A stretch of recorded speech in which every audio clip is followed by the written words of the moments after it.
మీరు చూస్తున్న ఈ దృశ్యం ప్రళయకాలపు రోజుది. ఓ అల్లా, నన్ను కాపాడు.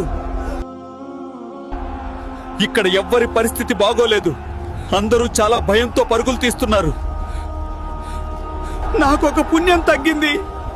ఎవ్వరిని అడిగినా ఇవ్వట్లేదు. అందుకే నా భార్య దగ్గరికి వెళ్తున్నాను. ఆమె నాకు తప్పకుండా ఇస్తుంది. ముస్కాన్, ముస్కాన్, నేనంటే నీకెంత ఇష్టమో నాకు తెలుసు. నాకు ఒక పుణ్యం తగ్గింది, ఇస్తావా? అయ్యో అయ్యో, నువ్వేమిటయ్యా మధ్యలో? నాకే ఏమి చేయాలో అర్థం కావడం లేదు. అసలు నువ్వెవరో కూడా నాకు తెలియదు. పో. నువ్వు నా భార్యవేంటి అలా అంటున్నావు? పర్లేదులే, నా కొడుకుని అడుగుతాను. వాడికి నేనంటే ప్రాణం.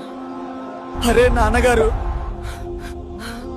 నాకే 4 పుణ్యాలు కావాలి. ఉంటే మీరే నాకివ్వండి.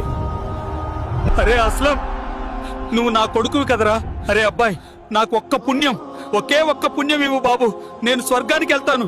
అమ్మా అమ్మా, నేను నీ కొడుకుని. నాకు ఒక్క పుణ్యం తగ్గింది. ఒకే ఒక్క పుణ్యం ఇవ్వమ్మా. ఎవరయ్యా నువ్వు? నువ్వు ఎవరో నాకు తెలియదు. ఇక్కడ నీ బంధుత్వం పనికి రాదు. ఓ అల్లా, ఇంక నువ్వే నాకు దిక్కు. నా తల్లిని, భార్యని, కొడుకుని పుణ్యం అడిగాను, కానీ ఎవ్వరూ ఇవ్వలేదు. ఓ అల్లా, నేను నా జీవితాన్ని అజ్ఞానంలో గడిపేశాను. నేను చేసిన తప్పు నాకిప్పుడు అర్థమయ్యింది, కానీ నాకెవ్వరూ ఒక్క పుణ్యం కూడా ఇవ్వలేదు. ఓ అల్లా, నన్ను క్షమించు. నీవే నన్ను కాపాడాలి. ఇప్పుడు మీకు అర్థమయ్యే ఉంటుంది, ప్రళయకాలంలో మనం ఎటువంటి బదులు కూడా ఇవ్వలేము. ఇకనైనా అల్లాహ్ ఇచ్చిన ఈ జీవితాన్ని సరైన మార్గంలో గడపండి.